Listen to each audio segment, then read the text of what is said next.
Welcome around the world. We are here coming to you live right now for the 2019 ICF Canoe Freestyle World Championships behind the scenes mode. My name is Jez and I'm actually bringing the action with none other than the man, world champion, creek boater, huge freestyler as well, Nick Troutman. Hey Nick, how you doing out there? You coming in from Rock Island, yeah?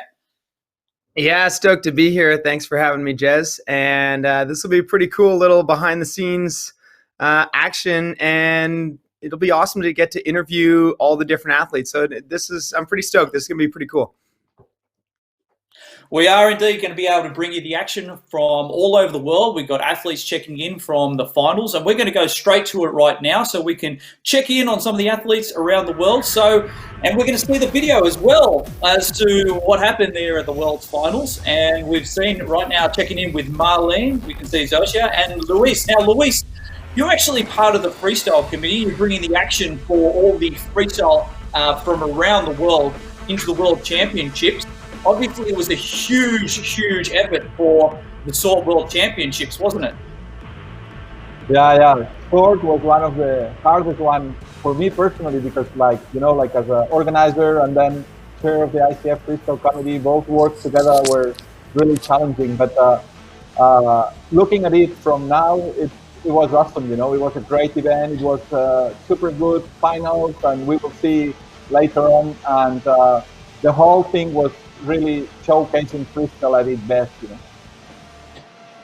And what a great place. I mean, it brought the entire town down to the water. Swords renowned for being a whitewater town, isn't it? And to see the community really get behind freestyle kayaking and to see it come full cycle as well. What an amazing aspect that was. Yeah. Sword, Sword did the first canoeing, whitewater canoe event 60 years ago already. They organizing this rally since 60 years now, so it's really a place to be for whitewater in Europe, and then having the walls in 2001 and then back in 2019, it was a huge experience. And the town, it's totally into canoeing. If it's a place in the world where the town it's focused 100% on canoeing, one of those it's Sword, definitely. And it brings a huge amount of effort in the back end. Obviously, we've got a lot of finances that go into the features and creating the event, as well as the preparation and planning. It's not something that just they turn the water on, then all of a sudden we have a freestyle competition, is it? No. This one was a little bit challenging as well because, as you can see now on the screen, this venue, the construction of this venue was very challenging, and still working on it. Working on the upper hall and working on fixing better the lower hall. But for Sword, having the first freestyle stadium, I would say in the world, it's great, and now we need to work to finalize it. You see all this crew here, all them mainly locals from Sword, and they are really into it. They're really excited about it. All right, now we're going to get into the action here. Yep, you go for it, Nick. I was just gonna say when we were in Sword, just how amazing the community was and how everybody kind of joined together. It was a pretty incredible experience for sure. So nice job hosting it, Luis. Yeah, thank you, Nick. Can I just say now, obviously Nick and I unfortunately didn't make any of the finals, so we're actually able to be a part of the finals by bringing the action. Both of us announced on the side of the river, and it's great to see Nick back. So Nick, thanks for coming and being a part of this event, and let's get straight into it and talk us through what we got going on here. Yeah, so what we've got going on here, looks like in the video, the women are just getting ready for their first runs. We've got several of them here kind of ready to talk through how the runs went, how the whole evening went, and it was just an awesome evening. So I guess let's kick it off with asking some of the women how it went for them. How were you guys feeling before the event started, before the runs went, or were you guys all pretty nervous at this point in the evening? As you kind of see in the video, it's getting kind of dusk, it's getting dark. It was a kind of night finals under the lights. So what was going through all of your heads? I guess we'll start with Emily because she's right beside me. Yeah, it was the first day for us that in the women's class that we got to compete twice in one day. It was semifinals and finals. I think all of us were just really excited that we got to partake in the final showing. We're a great group of friends. So even though we were nervous and I think anxious to just get going and get the competition, as the sun's setting, it kind of adds an element of, come on, let's get rolling. Like I said, we're all super close and we all competed against each other for a long time. So, it was just great to be sitting in Eddie with such a great group of women. I know for me personally, I was exhausted. I had, the two competing twice in a day is something that I've done a lot over the years. But at this event, just making it to finals for me took so much. Both my kids had fevers the entire time, and I just was having trouble keeping it together. So just to make the finals was a huge thing for me. So I was very excited to be there. So we've got Zofia obviously there having a chat. Hey, Zofia, you come from Poland. It's a very different feature that we have in that sort feature there compared to what you usually train, I guess, very cold in Poland. Talk us through your training leading up to the event. When it's cold in the winter, I'm training a lot of but in normal season it's not that cold. So we have our play spot in Jelenia Góra city, but it's much smaller than this big hall in Sword. It was a very powerful feature, and that's exactly what Emily was leading to. It's a very strong, powerful, great feature, but it took a lot of effort to throw moves, didn't it, Marlene? Yeah, it's true. It's a very powerful hole and challenging because it's not deep, so it's very hard to be consistent in all the competition. So it was a very challenge for this final. So yeah. Speaking of which, whilst we're talking to you, Marlene, what was your goal for this final, and what strategy did you kind of adopt coming through to the finals? My goal, I think it was the same like other women. It's have gold, and to do that, I have the perfect run to do it. A run with an entry move, but it's very challenging because an entry move in this hole, it's hard because it's flushy. So it was a strategy. That's entry move, McNasty both sides, Space Godzilla both sides, and split wheel and cartwheel both sides. If I did that, it will be perfect with air, bonus air. So it was my challenge for this final. I don't remember everything. How did you ladies find being that the feature was pretty powerful and stuff like that, from kind of the lead up into training into getting into the night finals and the fact that the whole competition was held under the lights? How was that kind of through, or tell us a little bit kind of how that went from through training to the final run? Go for it. I might pick on you because you're right here. Your turn. The lights are different. I mean, they're super fun. I understand the aspect of, just that atmosphere of making it a little different, making it a little more challenging. I think for me, I found it, I couldn't see Nick and I couldn't see a few of the people that I'm used to, like, locating in the crowd and, like, getting reassurance from. So for this particular event, I found the lights slightly challenging, but I also found that the general atmosphere, once I was in the grandstands later and watching it as a spectator, it was much more understandable, and I admired it a lot more. As far as being down in the water, it's fun and it's super entertaining, but for finals, for the actual World Championships, I'm glad they had training for that. I wish we could have more of that, or more events that held that type of final, so that way we could be more prepared for sure in the future. Nice. Zofia, go for it. Yeah, Zofia, how did you find paddling in the evening as you're dropping in right now for your first run? How did the lights affect you, I guess, or did they not at all? No, one more time. I was saying, as you're dropping in for your first run here, How did paddling under the lights affect? Did it affect you at all? Was it any different, or was it no problem in the evening under the lights? Yeah, with during the night it's more difficult. Lights are blind a little bit, and I think paddle during the day is more easy. Yeah, but I think paddle during the night is really cool and challenging. Zofia, you're actually using that surface left side quite a bit, weren't you? You're trying to look for that McNasty there, Zofia. Really trying to get that McNasty and phonics in that direction. Is that right? Yeah, as you can see there in the replay, trying to use that surface left side to your advantage on that run. Yeah, I like more left side of this hole. For me, it was easier to go up on the hole and set up to moves. How did you feel Marlene, that first run?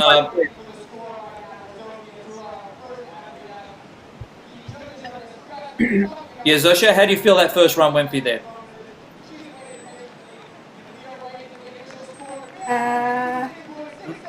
One more time? Sorry, I did not hear you good. Saying, how was the first run? How was? I was just saying that's I don't problems with live feed. Much. All right. So what we're doing here, ladies and gentlemen, if you're just checking in, we're showcasing the 2019 Canoe Freestyle World Championships. We're going back and we're doing a bit of a replay showcasing the world's best athletes. These are the athletes from all over the world, ones that made the finals. So we're going to be talking through the action. And as you can see, we see Anne in there throwing some tricks. Marlene, now you've been paddling for a long time. You've been representing France for a very long time. France is renowned for having some of the loudest crowd in the world. They're super loud, super energetic. Does that play a little bit of a role when you get in dropping in? We have a good team. We try to be very close together and to be, I don't know if it's solidaire, but yeah, we have a very good team. And I think it's a very good thing to be on this level, to be more and more talented. And with this atmosphere in this team, in French team, we can just help the other, and the old like me help the young people who come in the team. So we have some experience, and it's a good thing because we have no coach, so we teach the young people, and yeah, it's a very good thing. And I think that's why we have some medals every year. But also we have a good atmosphere with all the women in the world. And when we just do some free session or training with other girls like Zofia, like Emily, we have always some ideas. We speak together and we improve the kayak together. So it's always friendly, and that's a big thing in our sports. This is very true. As you can see now, we're looking the rides dropping in, and who's this dropping in right now? Looks like me, none other than Marlene. Yeah. All right. Talk us through this ride, Marlene. Talk us through what's going on with your first ride. It was the first run. During this first run, I feel not stressed, but when I was upside down, I just felt my paddle a few seconds. So it's not giving me a good confidence. So I knew it was not the good run. So for me, it was just a warm up, and I was ready for the second. But yeah, I was not stressed. I go to the AD to see my friend Mary, my best friend, who are my coach at this moment, and we talk together because she knows every time what she can tell me. So she just told me, okay, it was not your best, I said, yeah, I know, thank you. But you will see the second one with the best you ever seen. So I was confident. But I watched my mother in the supporter. She cried a little and say, oi, oi, oi, oi, oi. So yeah, it was very exciting for me because I was confident, but my family wasn't. It's good to have friends that are brutally honest sometimes. Yeah, yeah. It's very important to have the good person that's in the good moments. Yeah, sure. Awesome. All right, none other than Emily Jackson about to drop in. Emily, sporting some amazing colour feature, fantastic helmet. Always got a smile on your face when you drop into a feature. What's going through your head as you're just about to drop in front of the world? I mean, you've done this many times. You've won many world championships, but what goes through your head as you're about to drop in? Is it just business as usual? Every time you drop into a feature, it's slightly different. The lead up to every event is different. The competition is always different. The feature is always different.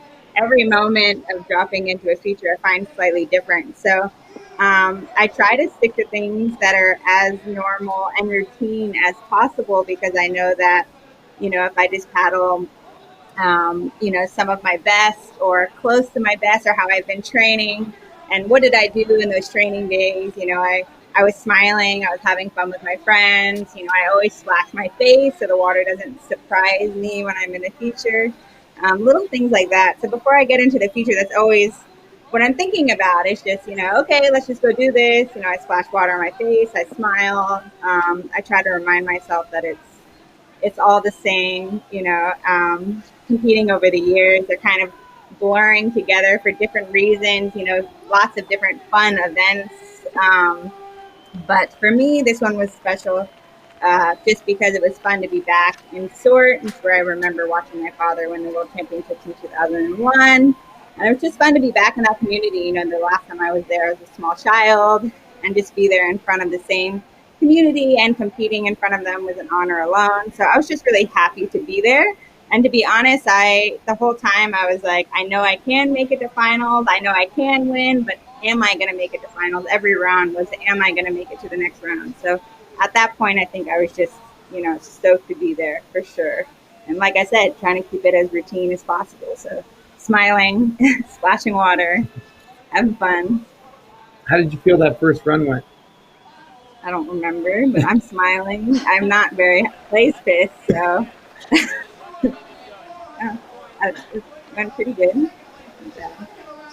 Like I said, don't remember details all too well, but do remember that I wasn't, I wasn't stoked, but it wasn't a terrible run. You have your coach right on your side there. Obviously, Clay's been helping you out for a long period of time. What does he say to you on the side of the eddy there? What kind of words of encouragement or tips or? I'm not. Clay's a brutally honest person. He's been my Uncle Clay since I was a small child, and he is definitely the person that isn't always the best at telling you what you need to hear, but you're getting the facts straight when he's talking to you. So for him, he's just like, I try. When he came down there at the World Championships finals, that was different for me, and it was really nice to have him there. What he was telling me is just to, how to clean up the moves a little bit, either slow down or move faster. Most of the time, it was me telling Clay what I was going to do, and he was reminding me. So it went really well. So I was really happy to have Uncle Clay down there with me. All right, so that's Hitami's run. She was throwing down some big tricks, getting some big pop out of her boat there. Zofia, you're about to come back on here. When you're walking back up, back up to about to drop in, you see a run like that. What are you thinking? You're just thinking, focus on yourself, or are you actually taking in what's going on around you? And you're like, okay, that's what I got to achieve. I need to get higher. Or are you just going with your own run and your own mindset? During competition, I'm thinking about my moves because when I start to see what other girls doing, and be a little bit nervous or just not focus. I like to thinking of my moves. Yeah, but it's Awesome. hard to not see because it's very interesting. Now, Yeah. obviously, there's a strong relationship between the girls here. You were saying before, there's very different to a lot of other sports. It's very unique. Well, are the girls talking in the eddy? Are you having a chat, or are you again still focused on mostly what you're doing? Yeah, we are talking. Also during the competition, maybe more during the trainings, because on the competition, everyone wants to focus on competition. Yeah, but during the trainings, Why we don't you talk talk us through your run about. as well? One more time? Why don't you, whilst you're also talking about that, talk us through your run. You're about to drop in here.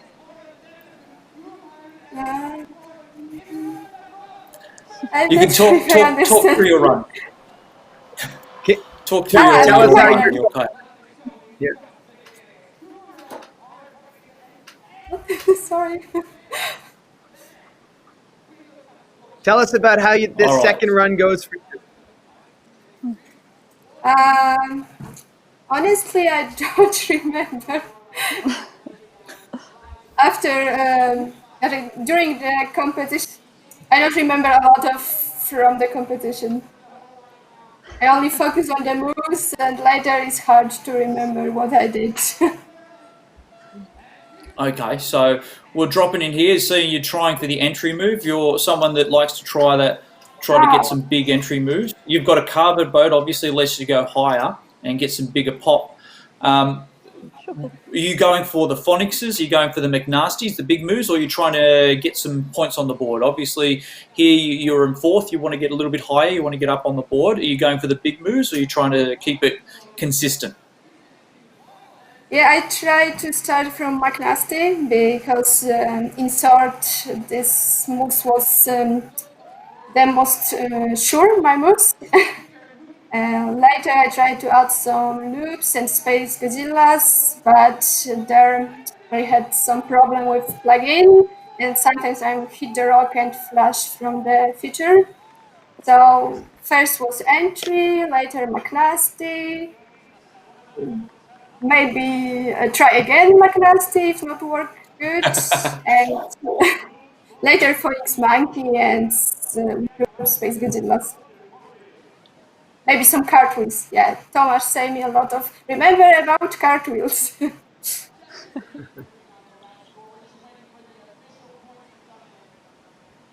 Awesome. You're just getting some feedback there, obviously, from your coach, who's Thomas. Tell us about the relationship there. Long-time partner and been paddling for a long time, both of you guys together. You guys are on the scene together quite a bit. How does it go working with the same person day in, day out, and training with the same person and the same coach? And obviously partner, how does it go? Is it tough? Is it easy with Thomas? I think it's nice because we train together and support together during competition.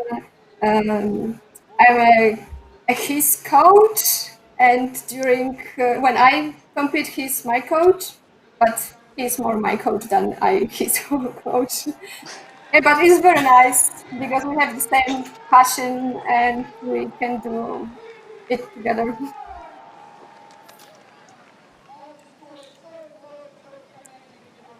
All right, so we're about to see, we just saw obviously Zofia drop in. This is, if you've just checked in, we're doing a live feed, a behind the scenes view as to what occurred on the 2019 ICF Canoe Freestyle World Championships. Let me first also say that we completely shout out to everyone out there who's doing it tough. Everyone's having a hard time right now, and we want to obviously thank a lot of the people who are doing fantastic work around the world in these very trying conditions, including our primary healthcare doctors and nurses and the like. But what we're doing is we're giving you a bit of a slice of the action. Sometimes we don't actually see sport right now because it's wiped off the scene, because everything is way more important right now and everyone's stuck at home. So why not bring you the action of the worlds and a bit of behind the scenes. Right now, I'm Jez. We're joined right now with Nick Troutman, as well as the ladies who made it through to the finals. Nick, how did you find these finals, calling it as you saw it? What an amazing atmosphere it was. It's almost like a cauldron surrounded with huge amount of crowd, wasn't it?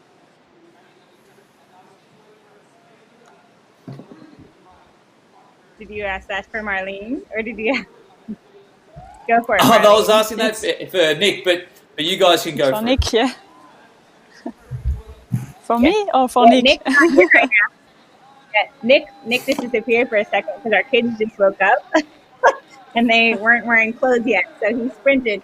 But the atmosphere in general of the event, any world championships, really one thing that is really been key in making people feel like they're really in a stadium, and really part of the action is the stadiums themselves. You know, it'd be different if the stadiums weren't full, but so far every time that they've built the amphitheater style seating around these venues, it's really added an element of sport into the competition, in the sense that you have that many people, you have that atmosphere, and you have the support of that many people on the ground, you know, watching you, able to see you, and just supporting freestyle kayaking, which is not something we get to do very often. So to have that aspect in the sport is you know, definitely adds an element of enthusiasm and adds an element of just wow in general. You know, you can feel the energy from the stadiums, and that's really cool.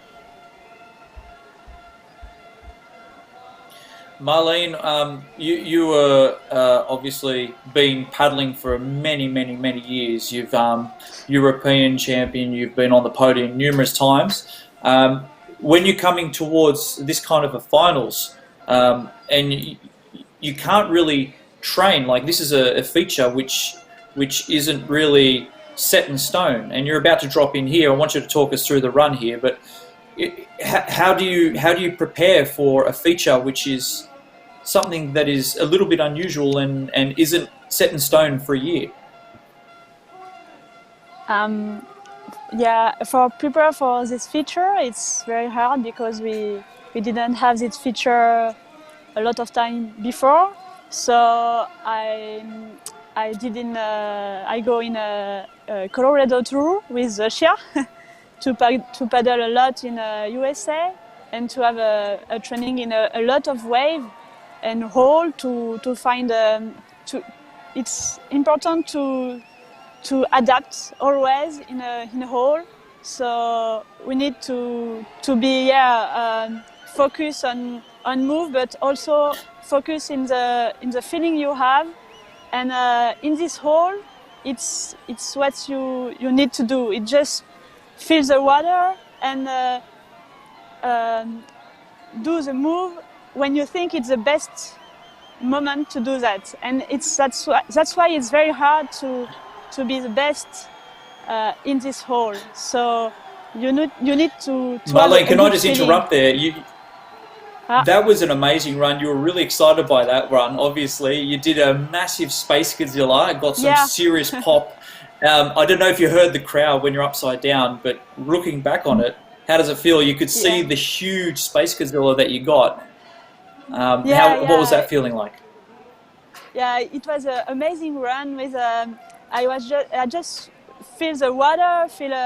I was in the present moment. So that's what I like to paddle like this, just feeling the moment. And when I just finished in a Space Godzilla, the last move, I touched the bottom. I broke my boat. So I knew it was the last move for the run, and it was hard for me to think. Okay, I broke my boat, but I heard the people who just are happy for me, and Mary was happy too. So at this moment, I knew it was a big run, and I can take the lead. So for me, it was a good thing. That's right, and you came through there. Right now, you were sitting in first position. 570 points. You could probably only just see that tag. It did tag pretty significantly hard. You could see it really tagged the rock hard as you were going down. Yeah. We can yeah, we can break the board, but yeah, we have a third run, but all can happen because all the women can be better, and it's very challenging to just be focused again and retry again and again. That's Yeah, and you right. could That's tell with right. All right, that. Emily, you're about. Oh, I was just gonna say You that got the it. smile at the end of your run, Marlene, it was so big, and it didn't look like the broken boat phased you too much there at all. Sorry, I have it's I don't understand.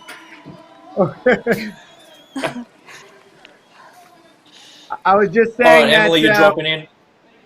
Yeah, go for it, Ev. Talk about your run. I think I remember this one being pretty bad, to be fully honest, but I think I started rushing for the entire run, but I can't remember exactly. I never watched any of the footage afterwards, so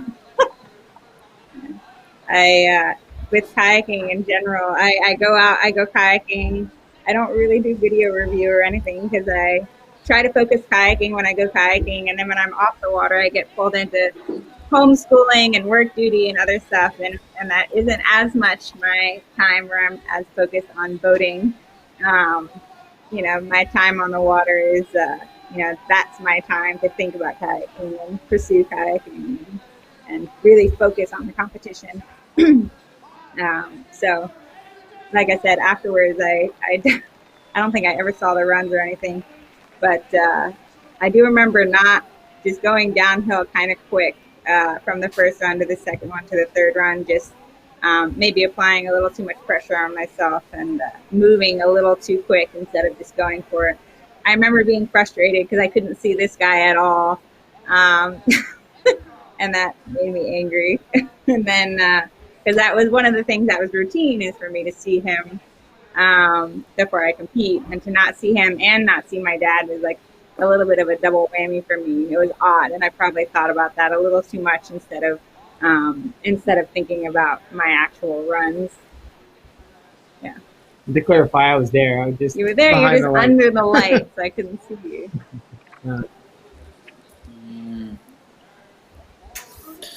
All right, that makes absolute sense. And speaking of which, this is the athlete's eye. So we're checking in here once again, coming live with the 2019 ICF Canoe Freestyle World Championships. We have the best athletes checking in and having a chat about their runs and bring you the action. You can watch it again as they actually talk through their runs.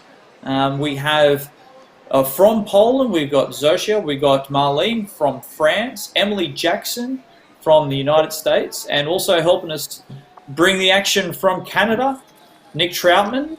Hitomi here is about to drop through. Obviously, she did fantastic, and she's been doing amazing runs, and obviously took out the worlds there. But she has a very unique aspect where she just goes out and just trains, and always like a lot of you ladies do, always have a smile on your face. Like it's like you guys are out there just to have a good time, you know, rather than really focus on winning medals. It seems like you guys are out there having a great time. Is that something that that happens a lot, or is it all about winning medals, or is it about having fun? What's more important for you guys? Zofia. I think both. Yeah. But first, I do kayaking. I love it. But thanks that if I have some medal, then I can do more kayaking. So I think two things are very important, but the most is fun on the water. But it's good to win. It's really nice feeling, and you have more opportunity to do more kayaking thanks to that. What about you, Marlene? Marlene, can I? Yep, you got it. Yeah, I think we have all the smile because for me it's not a fight against other women. It's a fight of myself. I know what I need to do. I have a good moment with all the women in the finale. But when I go to the water, I know what I need to do. And I need to be focused in my mind to do the best of myself. But after to be in the wave, I like to speak with other women and just smile because we love to be in the water and that's why we are here. It's just for paddle. And when there are this combo, pleasure and good feeling in water, we win. Marlene, can I just talk you through your feelings right now? Obviously, you were on top, and right there, his homie took the lead off you. What's going through your mind there? Are you thinking, I got to go big now, or are you thinking, oh, that's it? At this moment, I was on the top of the wave, so I haven't heard what it's happened. I just focus on my run, so I didn't know what it's happened.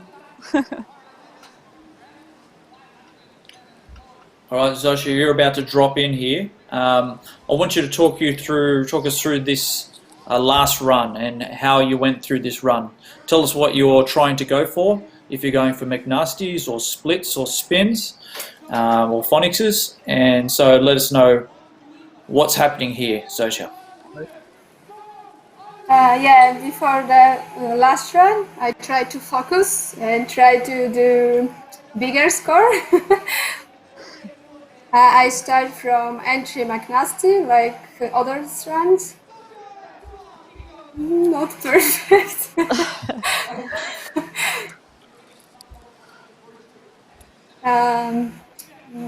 McNasty on the left, right? I tried to do Phoenix Monkey also. Yeah, that was awesome. Thanks. Something weird. Yeah, that maybe wasn't your best loop attempt, but I don't know. Yeah, well, That's that right. was So not deep enough for loops. Yes. Yeah, so you actually have to, for those people who are checking in, you actually have to find the right spot because this feature allows for some fantastically huge moves. And the same thing with all spots. They have lots of places that you can do the absolute sweet spot. We call it a nice sweet spot. But then there are places where you're going to have to really struggle to get those moves because it may be too shallow. The diagonal might be a little bit different.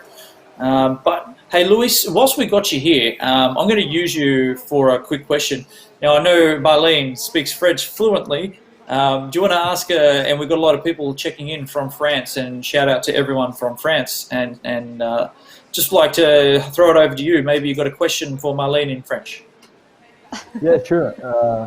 Marlene, ça a été super d'avoir Marlene sur la finale des championnats du monde et Tom sur les hommes. Donc l'équipe française il a performé vraiment à fond. Comment en France vous voyez l'évolution de freestyle? Comment vous pensez que ce résultat sort il peut aider le développement de freestyle en France? Et qu'est-ce que vous faites en ce moment? Je sais que tu es très actif à développer des shows, des cliniques pour les filles et tout ça. Comment vous voyez le développement en France?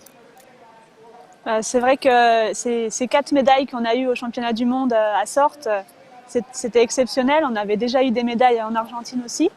Et ça permet de fédérer encore plus avec les jeunes, de les faire rêver, de montrer que même avec des petits moyens, on a des médailles, on a des athlètes qui tiennent la route. Et ça nous permet d'appuyer encore plus au niveau de la fédération pour avoir peut-être plus de budget, pour avoir des idées sur des compétitions internationales en France aussi, des Coupes du Monde, des championnats d'Europe qui auront, j'espère, lieu cette année. Donc c'est vrai qu'on a une équipe de France qui est vraiment très forte et ça nous aide à développer le freestyle en France et à motiver les jeunes parce qu'on a vraiment besoin des jeunes hommes et femmes parce que c'est un sport qui est vraiment super et à développer pour les femmes également. Et on a un Yeah, gros niveau briefly, aussi chez les femmes. briefly, I asked to Marlene, what about the French development after having 4 medals in short and having some medals in San Juan in Argentina in 2017? And Marlene just said that, yeah, that's helping and helping with very small resources, but it's helping to develop new ideas in France and try to attract the young kids, men and women, into this fantastic sport. Awesome. Beautiful question. We have obviously the best athletes here in the world, and there's a couple of things besides talking us through the action here. I want to ask a question before we see our next run here. Where do you see the future of freestyle? Obviously, we're going to be seeing the progression of freestyle continually changing. Where do you see the future of freestyle? Over to you, Marlene, whilst we got you on the line. A new feature, you think? Future. Now, where do you see the future? Ah, the future. The direction, yeah. I think I hope there are a lot and more country we can develop the freestyle with other country and other athletes. It's hard to have Uganda athlete or Costa Rica athlete, so it will be awesome to have more country in a world championship. So I think we need to develop this, but there are almost a lot of country, and I think it will be good to have more communication about this sport in channel, on the internet, to have more spectator and all around the world. So yeah, I hope it will be more more developed for communication and to have a lot of athletes and young athletes again. This is your final ride, by the way, Marlene. Do you want to talk us through your final ride? For my final ride, I need one more move to be better. So I try to do a lot of move and quickly, but I lose. Sometimes I lose control in some move, and all my move was less air. So yeah, it was a good run, but it was not enough. And I think I forgot just to feel the water and to paddle just like my second run, just with pleasure. I lost this on the third run, so too quick.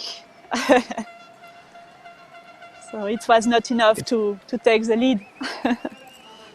It's hard sometimes to kind of balance that stress of needing to go faster and also like relax and stay calm. Yeah, it's very hard to find a balance like this. Yeah, it's true, Nick. But it's still an awesome ride.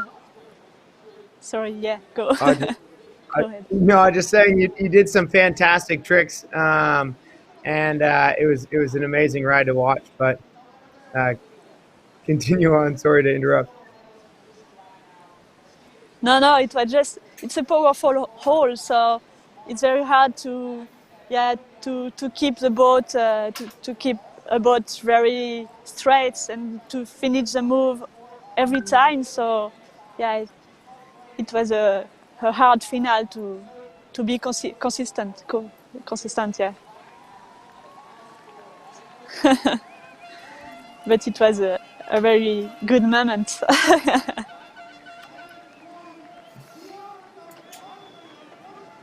Yeah, you can usually tell. All right, once again, ladies and gentlemen, if you're checking in, we are here with the 2019 ICF Canoe Freestyle World Championships. This is the athlete's eye behind the scenes. We're watching the world's best throwdown in the reliving the finals here, and we're going to throw it over to you, Nick, because we're going to talk through your partner's next run here.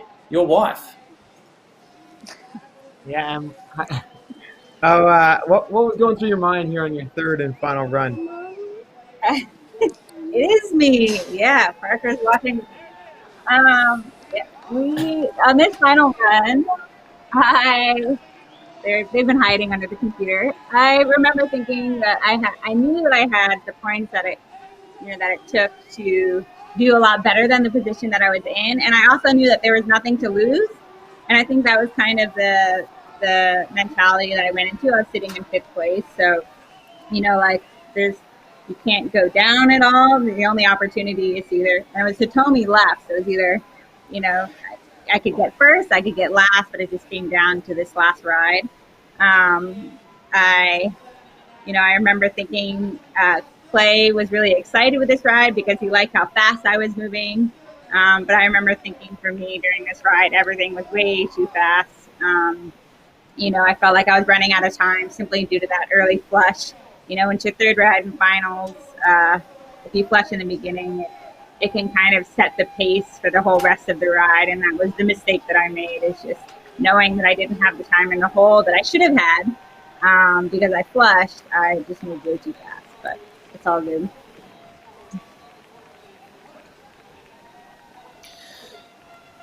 Yeah, so the Jackson family is synonymous with whitewater. If you don't know or have heard of the Jackson family, they must be living under a rock somewhere. Multiple world championships, both obviously your father, your brother.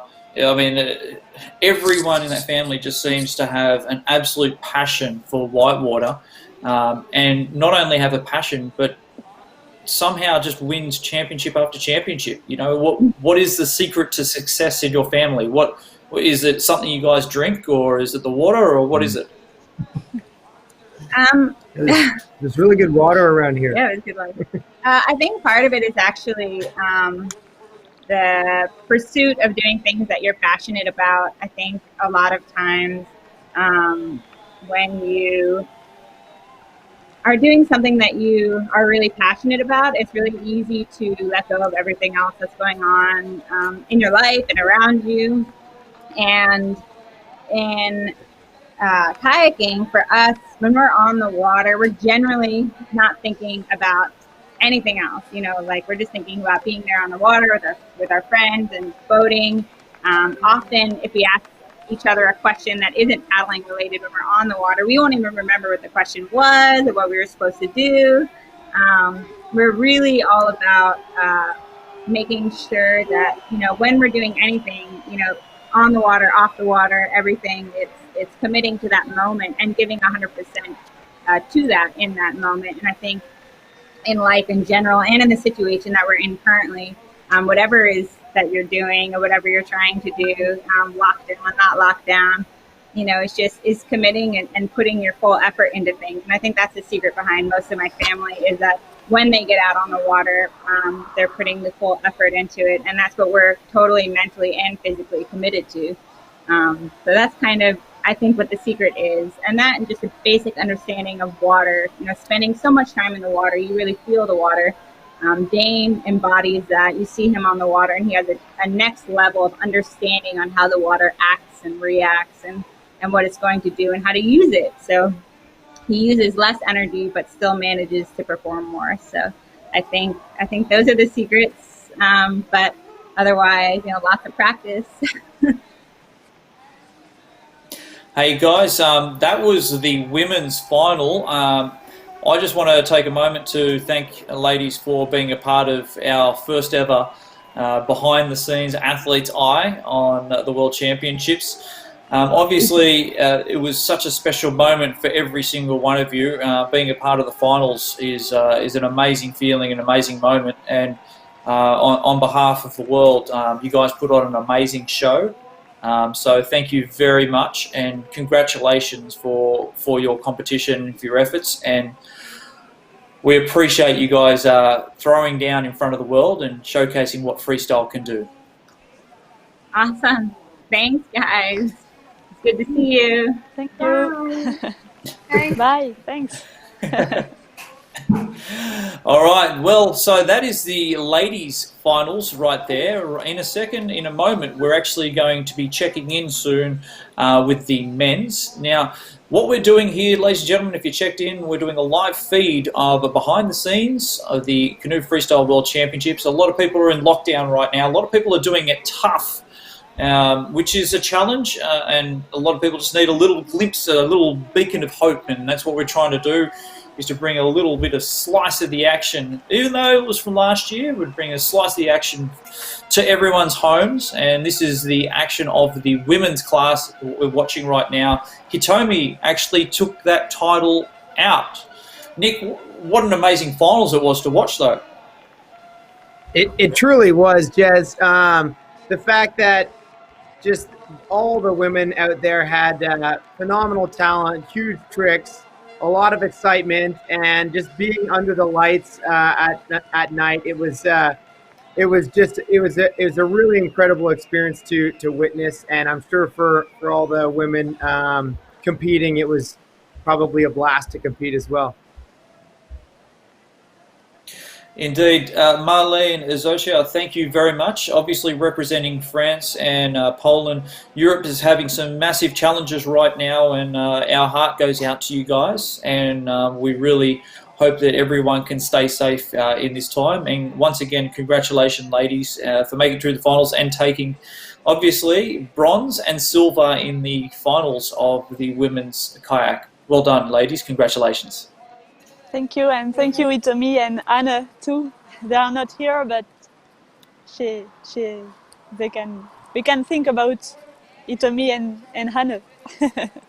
For sure, both of them Absolutely. had some incredible rides. Obviously, Hitomi, taking home the title, and just throwing some incredibly huge tricks. But congrats to all you women that were in the finals, and everybody that even competed throughout the whole event, honestly.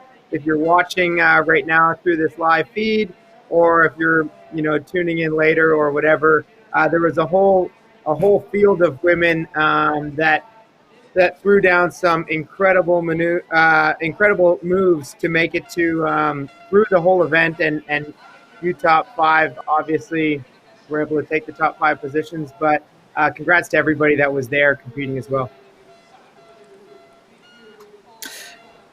Indeed. All right, ladies, thank you again. And we're going to be, for the moment, we're going to be signing out whilst we bring the guys back in. And the guys are going to be showcasing the action of the men's finals here in just a second.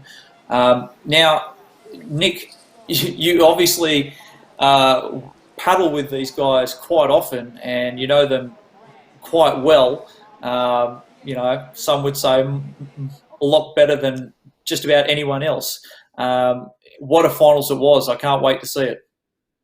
Yeah, it really was an incredible finals. It was awesome to be there with you announcing live, as well as competing against them earlier on throughout the event. But as an athlete, as a paddler, as a friend, I know pretty much all these athletes that were at the World Championships pretty well, and definitely it was awesome just to be there and witness the whole finals, because it was a truly astounding event, and we're about to watch again through this replay. But some really amazing rides, and again, just the whole atmosphere under the lights and sort was just an incredible evening. All right, don't go anywhere as we bring the action coming up. The men's finals. Stay here, stay tuned. This is our live feed, bringing in the action of the Athlete's Eye from the 2019 ICF Canoe Freestyle World Championships.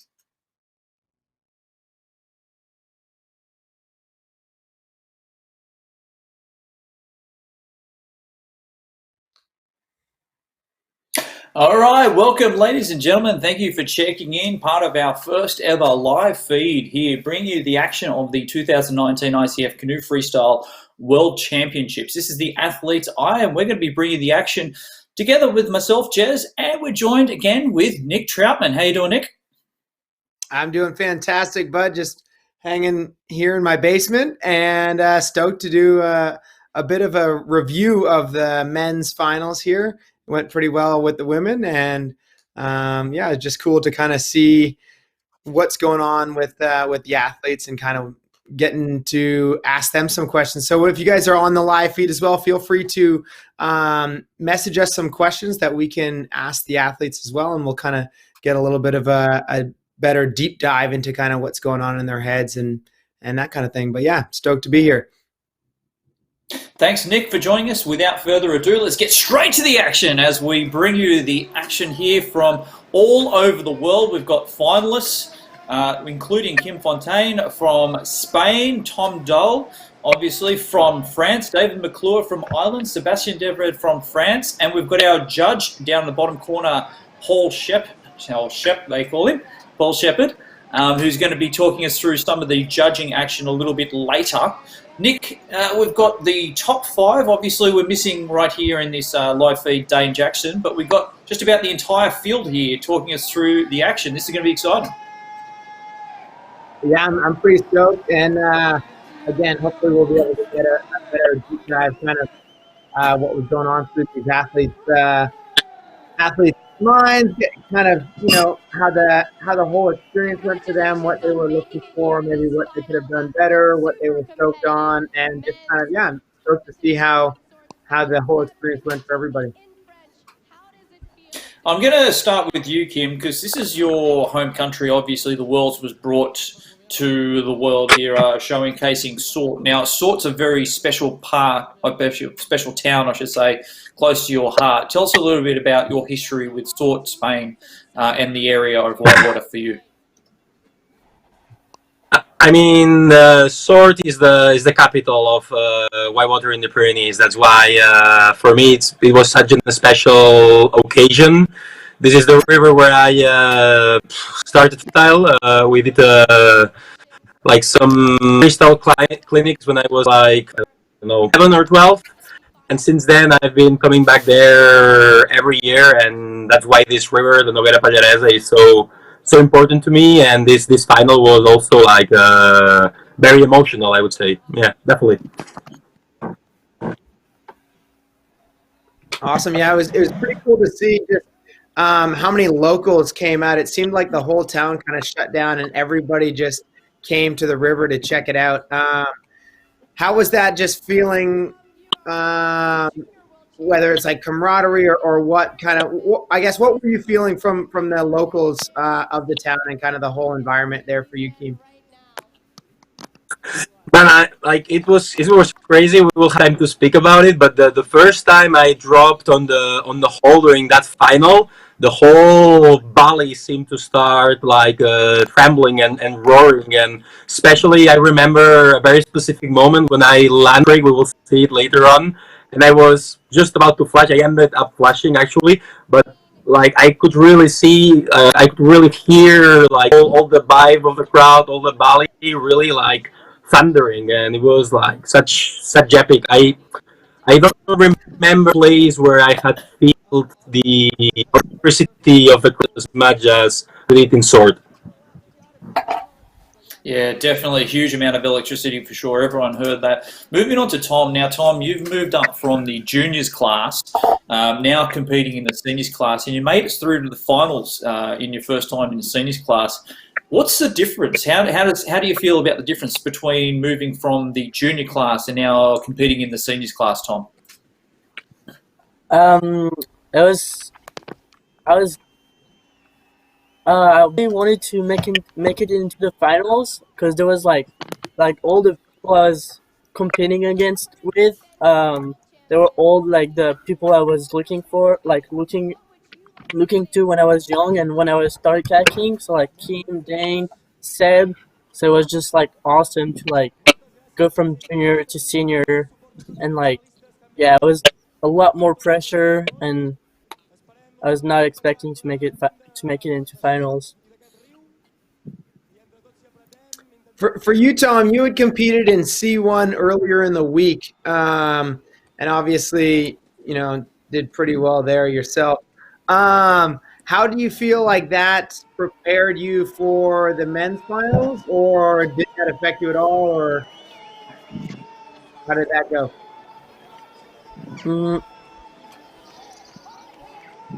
Can you repeat? I think my computer froze for a second. I was saying you had competed and made it to finals in the C1 class earlier in the week. Had that helped kind of build your confidence up with the feature and just competing against a lot of these same guys in the finals for the C1 class? Yeah, definitely helped my confidence, but just I really wanted to like do the same or like better, but like as I definitely did not expect to be at the top in C1.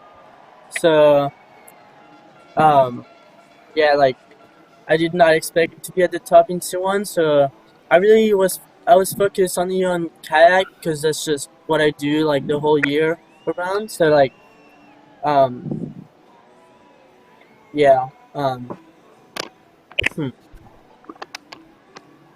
Awesome, thanks, Tom. Now, Dave McClure from Ireland is here. Now, David, just a quick question. Freestyling in Ireland, how's things traveling in Ireland? Obviously, I've heard about this Southeast freestyle as well. Tell us a little bit about freestyle in Ireland.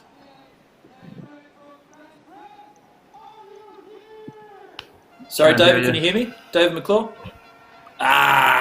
No. All right, we'll move on. Okay, I can Tom, answer this though. Yes. Okay. I can you answer hear me now, because I was helping. Yeah, it's completely you can answer. frozen now. Go for it, Kim. Timing. Okay. Go for it, Kim. Gang. So yeah, like David pushing the Irish scene so much during this last year. Oh, here it goes.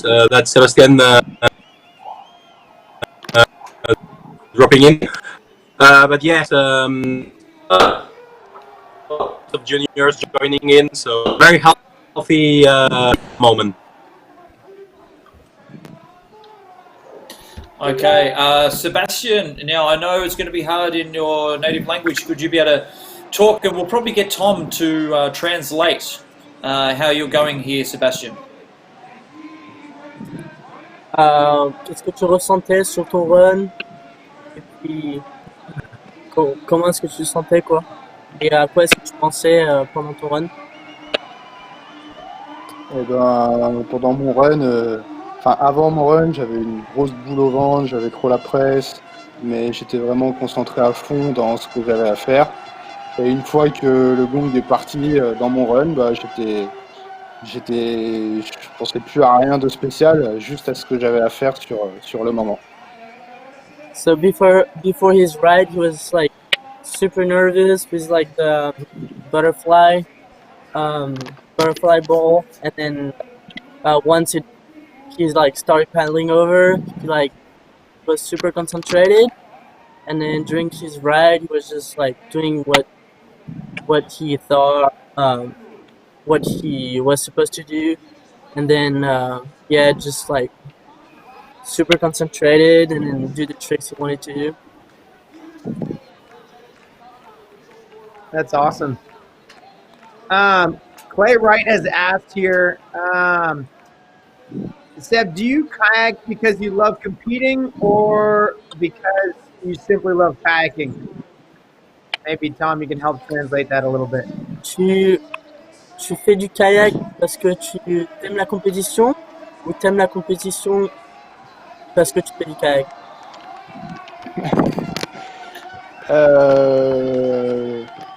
Les deux, je sais pas trop. J'aime surtout le kayak, après la compétition, non, ouais, je sais pas. Likes kayaking, but then competition goes with it, so yeah. All right, Dave, can you hear me, mate? From Ireland, checking in. Yeah, I've got you now. Can you hear me, David? Awesome, sweet. Hey, we heard about the scene in Ireland. I want you to talk us through this run and just tell us a little bit whilst you're talking through this run about the scene in Ireland. I was a bit nervous going into it at the start. I thought I'd have way more time, and the moment I was in my boat, it was like I had to just hop in straight away. the Irish scene is kind of improving a little bit. We've got a lot more paddlers coming up to team trials and stuff like that, and Galway Fest has definitely played a big part in it. We've got quite a lot of juniors at the moment. We had Kim over running a camp with us as well, actually, Southeast Freestyle, and it's really taken off a little bit with juniors. We've got about 15 kids who train with me every weekend before this coronavirus thing. Yeah, there's me regretting my ride.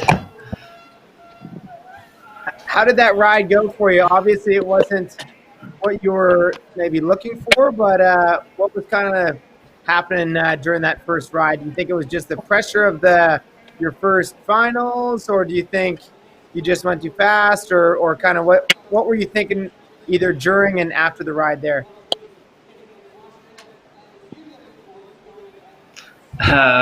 It definitely went a little too fast. Like, I didn't take it all in, but I was really hoping, kind of wishing I'd paid Shep and Danny, the head judges, a bit earlier about actually giving me some trophy threes that I didn't do. Yeah, that's right. Again. As you can see him now looking up there, just looking up at the screen and looking for his run. He got a 400-point run. Now to get through to the podium, we're probably looking at over 1,000 points. As Tom is about to drop in, Tom Dolle from France. Hey Tom, talk us the differences between C1 and K1, because obviously you compete in two classes. Talk us through this run as well as the differences between C1 and K1. So, well,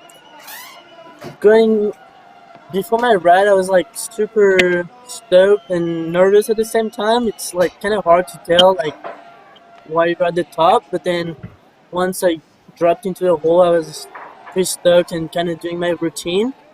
So at the beginning, it was going pretty good, or like I expected to go, and then after that, I kind of rushed some tricks, and then that made like the tricks not count. But overall, I'm pretty stoked with what I did. I just wished I did them better the last couple tricks.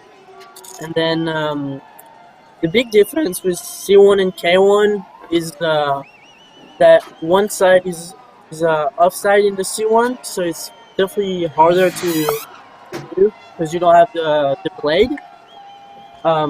Luckily, since I come from kayak,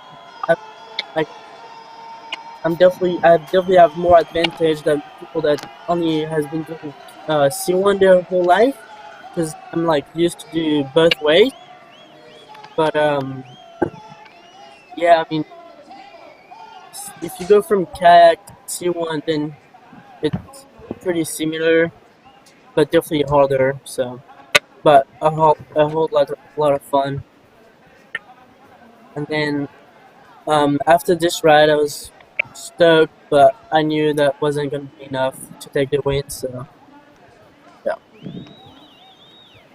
Did this first ride, Tom, kind of help ease any of the butterflies that you had going into finals? Like, did you go into your second and third ride feeling a little bit more confident? You're like, okay, the first ride went decent, but I know what I want to do differently, or did it kind of put more pressure on you, or how did that kind of play into effect?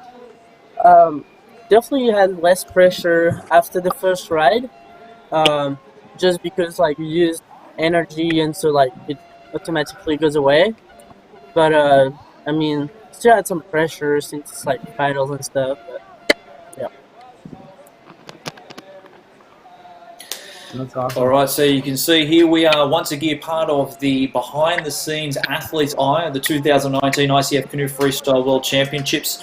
We are bringing you a live feed action of behind the scenes brought to you from Spain. This is the World Championship that happened last year. Now, obviously, everyone's locked away and locked inside, and we need a little glimpse of something to get us through the day and bring a little bit of sport coming your way, and that's what we've got. You know what? I'm going to throw this directly over to Nick. I want you to talk through Dane's run, if that's okay, because you know him quite well. You've got a very good relationship with this guy, and you know when he does things well, and you know when sometimes he misses out on a few of the moves. So Nick, talk us through Dane's ride.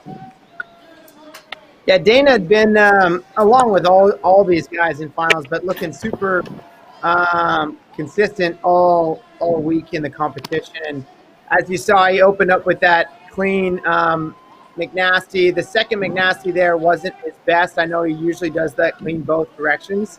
Kind of tagged the rock there on his tricky route, but still able to pull it through, I think. And a couple little bobbles earlier on with those split wheels, but really was able to move pretty quickly from move to move. And yeah, I think honestly, he's just, again, like all these athletes, just a pretty consistent paddler out there. A lot of really good tricks. And one of the things that Dane usually does is he plays the bonuses really well. So as you're able to watch, he's going for a lot of the huge bonuses, clean bonuses. And Paul Shepard, the head judge, might be able to clarify a little bit more on that, whether or not he was scoring them or not. But I know that's something that that Dane in particular likes to kind of think of when he's building his routine out is what kind of bonuses can I add to the tricks to really just put the most points together on the board. So that's a good lead in. We'll go to Shep. Hey Shep, talking about getting things clean and really selling it to the judges. We talk about it quite a lot. What exactly does that mean? What are they trying to really showcase here to make sure that they can prove that they've got that move completely dialed in? Hi guys. So all of the moves have really strict definitions on like how straight they have to be and how to score them cleanly. And what we tended to see, especially in this final, was that like people like Dane and Sebastien were quite slow and controlled from move to move, which meant that they were very precise and they knew with a lot of intent exactly what move they were going for, and they just pulled it through with nice strength and nice and straight. So like Dane there hit the bottom on the tail on one of his moves and still managed to pull it through and hit it straight enough that it scored. The game plan to go quicker is great because you can fit more tricks in, but you run the risk of not having quite the same level of control that everything lands really straight. So what we tended to see was that the people with a little bit more control got a little bit less moves, but they sold those moves a little bit more cleanly to us. All right, we're going to interrupt right there, if that's all right. So, thanks, Paul Shep. We're going to go to Kim. Kim, talk us through this ride. This is your first time dropping in on the finals. Yeah, I mean, I was pretty confident before the final. I had the butterflies in my stomach during the preliminaries and quarters. Somehow I get to the final and I get more like, yeah, I'm just more calm. And the ride started off with good flow, and here the moment where I told you that I really heard all the valley roaring and cheering me up. This three didn't land obviously, but throughout this final I consistently managed to start rides well. Really like starting to go and feeling like I was paddling well. All of the rides at some point, this sort of flow kind of moment, and once you are out of the zone, it's hard to get back into it. So here, specifically, it was this carving I did on the left. I went a little bit too far, and I had to go really like hard. And when you are, throwing tricks all the time, one after the other, and you need to paddle so hard, you're losing your energy, and you I think that's a little bit of my analysis for this first. All right, so over to you, Nick. We'll talk through next to Sebastien. Sorry, Nick, your call. Yeah, thanks. So Sebastien, you had I didn't actually. Oh, there we go. 1200. You're sitting in second place, going into your second ride. Obviously, I mean, I would think that you're going to feel a little bit more confident, especially being that you were saying you had butterflies going into your butterflies in your stomach a little bit going into your first ride. Kind of let us know what you think about the second ride and how that played differently, kind of in your mental game. And maybe Tom, you can help translate that a little bit. Qu'est-ce que tu penses de ton second run et si ça a changé un truc dans ta performance mentale, on va dire, ton troisième run? Et ben, du coup, mon deuxième run, bah, j'étais content de mon premier run parce que j'ai fait un super score. J'ai fait mon meilleur score de la compétition en kayak pendant les finales. Et du coup, bah, là, le deuxième run, il s'est très mal passé et ça n'a pas du tout changé mon mental pour la suite de la compète. Parce que du coup, tout le long de la compète, j'avais le même run en tête que je voulais faire tout le temps avec le meilleur pourcentage de réussite possible. So he was super stoked on his second ride because it was like obviously his best ride of the comp, and then his second ride, no, his first ride was the best he had, so he was super stoked. And then on his second ride, he didn't have the best time, but it didn't change his game since he had like one run to do, and that didn't change his game plan for the third ride. Yeah. Yes, Seb, I got one more question All for right. you. When you have an unfortunate flush in the middle of your ride, what are you thinking about as you're flushing? Or is it like immediately, are you thinking negative thoughts, or is it just focusing, oh, I'm going to paddle back up and get in there as quick as possible?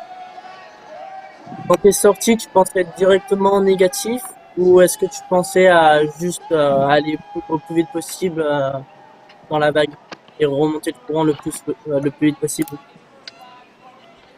Bah, je voulais quand même remonter le courant le plus vite possible parce que bah, je savais que mon run était foutu pour aller chercher une meilleure place.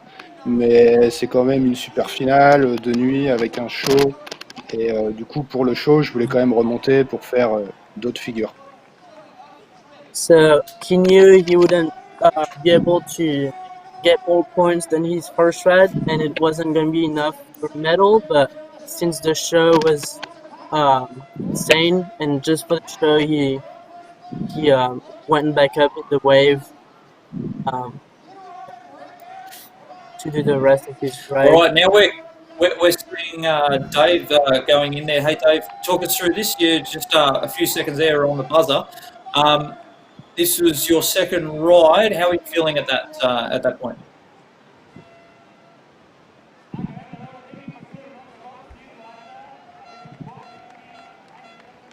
David, can you hear us at all, mate?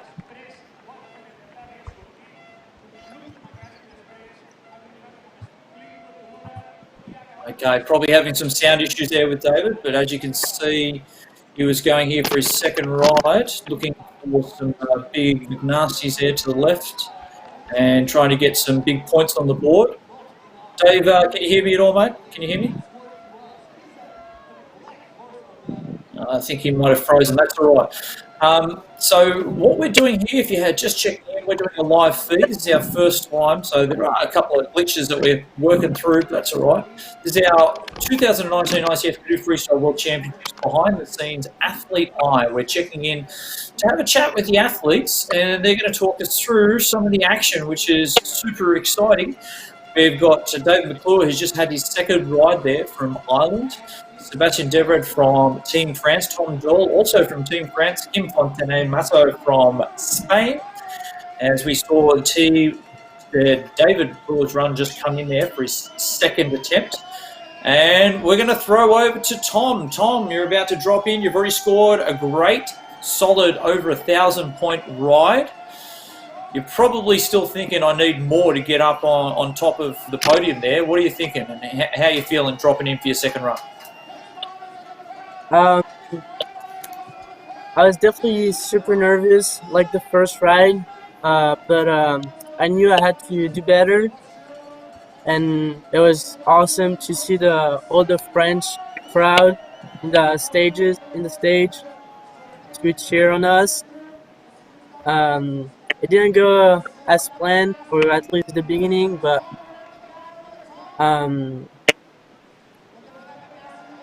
then I had to. The beginning of my routine was it, but then, like, can you guys hear me? Yeah, we can hear you, Tom. Yeah, go for it, mate. You're still. Okay. Yeah, I didn't really go as planned, but I still have one more ride to go with, and yeah, this one definitely wasn't the ride where I was gonna improve my first ride. Tom, something that we had asked Marlene with the women earlier was the French contingency. Obviously, they're super loud, proud, and really good at cheering as a whole nation and stuff like that. How does that help you, or does it help you before you're going into your ride? And then also, if you look on the live screen, you can see that your mom was out front row cheering you on super loud as well. Just how does the whole support scene there assist you before going into your ride, or do you even notice that, and maybe does it affect you mid-ride as well? It definitely doesn't affect like negatively my ride, but I don't know if it affects in a good way, but I think it's just super sick to have like the whole crowd cheering on you before your ride. So yeah, I mean, it's super. I like it. It's fun to see that there's that many people that came to cheer on us and stuff. So I think it's super nice from them, and I like it. That's awesome. All right, Nick, I'm going to throw you back to you if that's all right, as you talk through Dane's run, but you can still go for your question if you want. Yeah, no, I was gonna ask Sebastien the same question, but I'll ask him when he's about to go. Yeah, so here Dane is still in first place currently at this point in the finals. He's a pretty confident guy to begin with. Obviously, a phenomenal paddler and very skilled. I'm assuming he's not feeling too much pressure at this point. Starting off with with a single good McNasty, little bobble there. Definitely not his huge clean one that he had done previously for that second move, but really trying to learn a whole bunch of these tricks in a bit of a flurry. Kind of missing that phonics there, but again, calmly just kind of setting back up and getting it there. One thing that Dane does really well is he's good at staying calm under pressure, both when he's doing freestyle or running big waterfalls or hard white water. And I think that definitely plays massively to his advantage. And probably a big part of that is just being under pressure a lot. And so therefore, and so you can kind of just tell by watching his ride there. He was making mistakes on his tricks. He just kind of calmly would reset and then just kind of go for it again. And I think that's definitely hugely advantageous for him. All right, so we're watching the behind-the-scenes action here, live feed with the athletes, the top athletes from all over the world who are checking in to give you their insight into the finals. We have Spain, America, we have Ireland, all over the place. We've got lots of people checking in. We've got a lot of comments that are also coming in online, which is really awesome. And we'll be talking through some of those as we go. Kim, look, can I ask you this? There's a lot of passion in your paddling. but yet when it comes to paddling, there is so much. It's second to no other sport that I've seen where everyone just has a great time in the eddy and having an awesome. Even though you're focused on having a great run, everyone is just having an amazing time trying to showcase the sport. When you're sitting down in the eddy, obviously you're focused on your run, but everyone is so happy to be out there on the water, aren't they? Yes, I guess everyone is happy. I think in my case, in the finals, I am just really focused. I do enjoy kayaking. I love it. I really have a blast. But in my case, when I'm competing in a final, I am all about the business, I would say. So, my mind before I drop into the feature is going like 1,000 miles per hour. There is so much going on in my head that, to be fair, I don't even think about, okay, what sort of feeling do I have? Am I feeling happy? Am I feeling sad, anxious? That's not something that comes into my head. In my head, there's only the task that I need to do ahead of me, and all of my focus is put into making sure that this task is done in the best way I can, and that's it. In this specific ride, I was feeling super confident, like really putting my stuff together, feeling the flow. Unfortunately, once I see some of the tricks, some of the ends were low, the lunars, the trickies. I didn't really feel it on the ride. I thought they were vertical, but once I reviewed again, because I think that we all did that, all of the athletes, once we competed in the final, we rewatched these a few times, and my realization was that some of the tricks here were a bit off. So yeah, it's food for thought and definitely some stuff to improve for next time. You kind of answered it a little bit here, Kim, but I'm going to ask anyway. When you're saying that you're super just focused on the task at hand, did you find any difference between Asher competing in Argentina versus kind of competing in your home country here in Spain? Like the interesting bit is that Argentina for me was quite a familiar environment as well, because it was a Spanish-speaking country. I think that the locals, just because they were able to connect more with me and maybe they could like speak to me in Spanish on the side, I really felt very welcome there as well. So it was like really similar sort of situations. Here it was a little bit more emotional because all of my club from South was cheering me up, obviously, but it was kind of similar. Gotcha. Cool. Yeah, it was. As I said, we show such passion in your paddling. I don't think anyone else out there shows so much passion when you're out there. And I don't know what you said in your rev up speech, but you got the crowd behind you instantly as soon as you said something, and it was just remarkable. I was just saying that we were all very happy to be in Sword. I was speaking for all of the paddlers who were present, and basically that we would try to put the best spectacle we could on the water and delight them with our tricks, and well, that was a little bit it. Awesome. And Seb, I'm going to kind of ask you the same thing that I was asking Tom earlier, but with such a loud cheering squad and just a very proud nation that France is, how did that affect you or help with this or anything going into your third ride? Avec une aussi grosse foule de Français qui nous encouragent et tout, comment est-ce que ça t'a apporté des choses ou que t'as pensé de ça? Si ça t'a aidé ou si ça t'a pas aidé au contraire? Eh ben, c'était vraiment cool. Autant de Français qui ont fait le déplacement en Espagne. Et ça m'a donné beaucoup de motivation dans mon run, dans ma navigation. Et du coup, j'espère qu'ils seront là pour les prochains. It encouraged him a lot.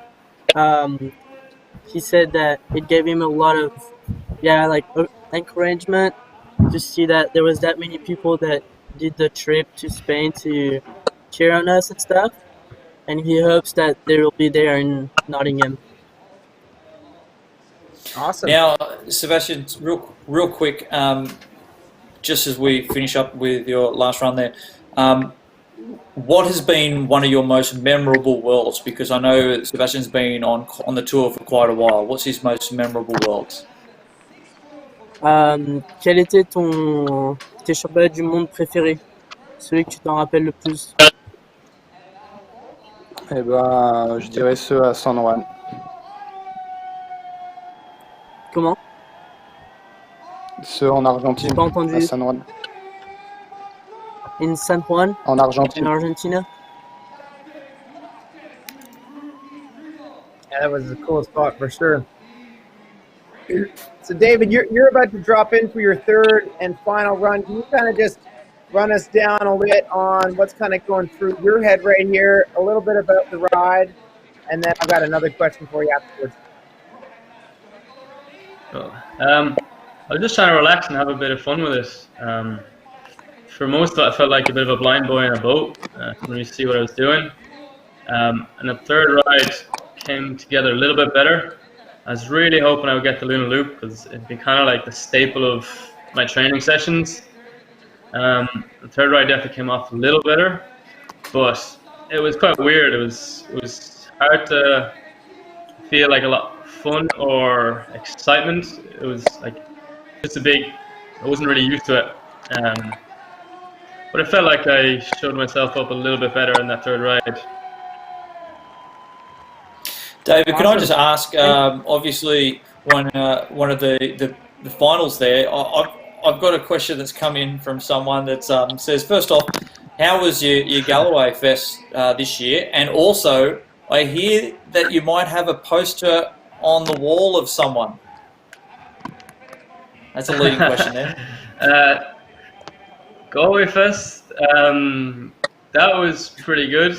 Not as much drinking as usual, so it was like serious. It was good. Kim killed it there.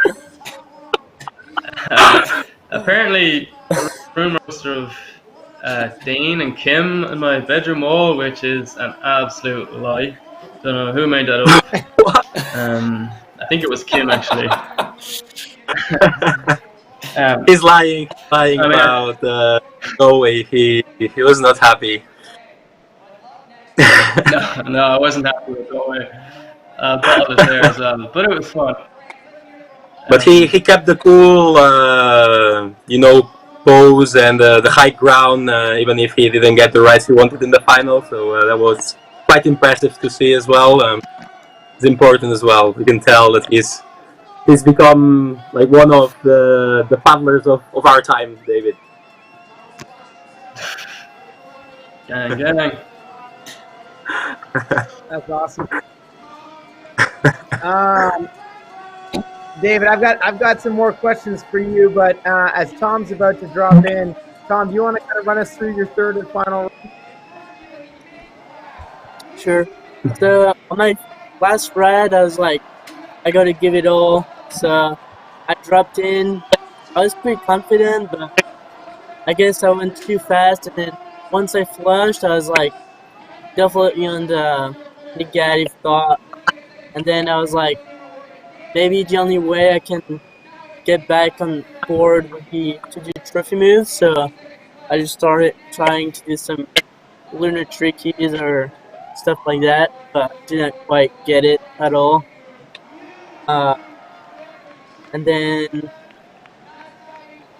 I tried that tricky, but it was already too late. So, definitely not super stoked on that one. Tom. And then, Tom, as you're finishing up there with that run, Quick question, how many points did you think was going to be the required amount to sort of get on the podium before you dropped in? And did you think you were going to get up there? Obviously, you're a junior coming in senior class. It's going to be really hard to make that transition. So from seeing the team trainings, the team training rides, Dane and Kim and Seb were getting like 14, 15. So I was like expecting 15. Since like I think that most finals people don't do their best every time. So I think that 15 would take a win. But I never got a 1,500-point ride at any of my team trainings. So I don't know. I knew I could do it, but it's just I had to be lucky on it. And yeah, I mean, I could have gotten 1,300 probably. So, but yeah, I never got to do more. But yeah, 15 was definitely my thought in first place.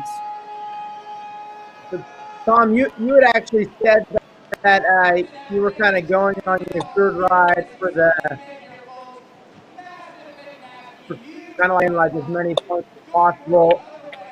Where do you balance between kind of just going for broke or like a Hail Mary run versus trying to be consistent and just like nailing a good ride? Kind of, what's the difference and when do you kind of choose what technique to go for in finals? What do you mean, like between going high on tricks or like going, or just like going for? When do you try to for conservative ride have like you're going to get all the points versus try a whole bunch of trophy moves that are riskier but worth more? Yeah, it was definitely not a good idea of like going away from my routine. But since I flushed, I was like, I'm just gonna try it and then see what happens. But I knew that if I was gonna continue my routine, I would have probably not gotten as many points as I wanted to. So I don't know. I just went for it. But, yeah, definitely wasn't the best idea. All right, so what we're here watching is the behind the scenes of the 2019 ICF Canoe Freestyle World Championships, the finals that is. We have the athletes here being a part of this event. And what we're watching right now is Dane's run. And Dane, as we now know, did a fantastic job of getting up on the podium, taking out the title there. It was his run comes in at 1,406. Now, the stage is set right now for Dane to potentially take out the title at this moment. Kim, you have an opportunity to drop in and to potentially change history. What's going through your mind right now? Talk us through it. Man, like now that I see it, it's such a lonely place, this Eddie. You know, you are alone, the only paddler left up there, and you have to, come down and throw one of the rides of your life. So it's definitely a lot of pressure to handle, but I was decided to try and do it. So I'll drop in a second.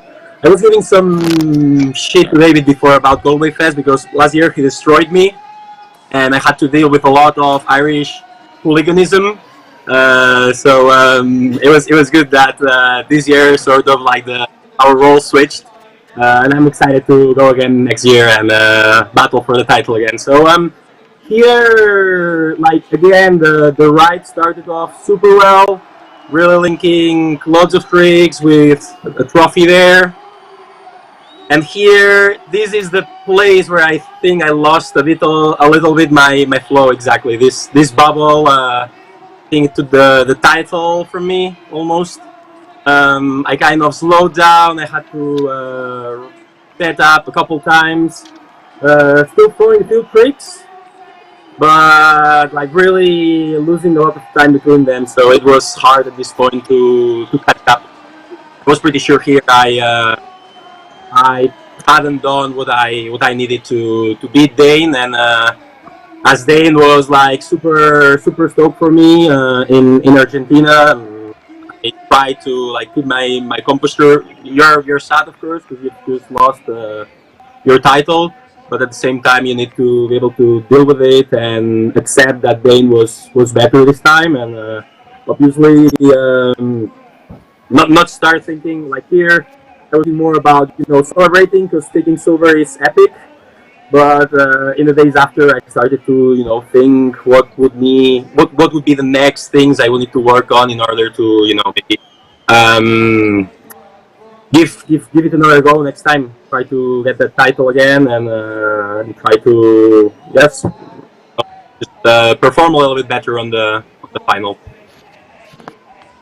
And so you're saying that you were thinking of things that you need to do better. What are those things that you feel needed to improve on, or that you needed to do better for the next one?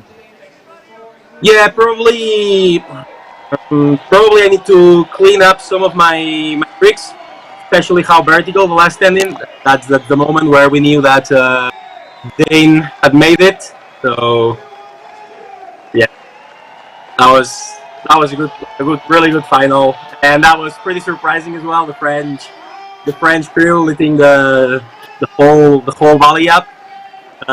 Really good vibes. But yeah, I think just cleaning up my tricks and I don't know. Like there's definitely some time to think before the next world. So I hope that I can get the answers before the next competition. Awesome. Yeah, no, it's a beautiful spot like there. When you lit that flare up, the crowd, the sound, the feel. We talk about it every year about how it's so electric, so amazing in the eddy, and the feel down on the water, and the stand shaking and the like. Obviously, it's a very different feeling that you get from when you're normally paddling. David, this is one of your big moments there, obviously, in the finals, having an amazing time. How did it feel for you being a part of that finals? Oh, it was unreal.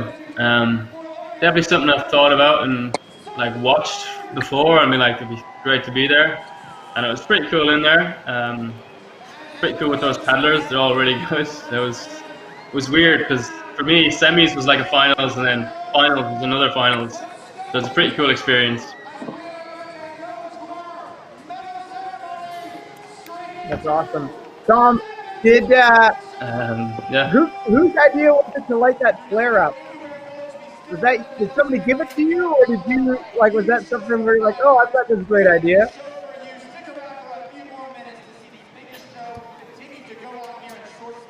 Oh, Tom's there. Tom, can you hear me? Yeah. Okay. I was saying, whose idea was it to light up that flare in the eddy? I think the whole French crowd, but yeah, I'm not sure who was the one saying it. I think at first it was for the party, but then it just went to underwater. It was a super cool moment, and as Des was explaining, just that whole kind of aftermath was super electric, and I'm sure you guys all felt it, and I think everybody just in the stands and watching, everybody felt how electric the whole finals was. It was a really cool experience, but yeah, the flare in the finals was just it was a pretty cool scene to watch, and yeah. And Kim, can I just ask to you? This is a very. Oh, sorry, go for it, Tom. You go for it. You want to say something? Dane, you are here. I said I wanted to give a shout out to Mathieu Dumoulin because he did that at the review River Festival. I don't know if you guys have seen that video. It's pretty famous, but he was in cartwheel with the thing. That's awesome. I Oh, haven't that's seen that. awesome. Hey, Kim, I want to ask you, because this is a very special moment for you, because you've obviously been on top of the previous World Championships and taken the title. A bittersweet moment for you, obviously, here at the Spain Worlds, because it is so uniquely part of your hometown, your home area. It would have been a fairly bittersweet moment there, though. Hey. Yeah, lots of emotions when a final like that comes to an end. It all goes so fast. It's a bit what David said before. I really felt I could relate to that. That once the final starts, it all seems to crash down so fast, and your time on the way just goes away. I don't know. It's just unreal. It's like the whole time sort of speeds up at some points, slow down when you are waiting for your score. When you come back up to the top eddy, it's just crazy, all the emotions that rush through your head, and definitely very emotional, yeah.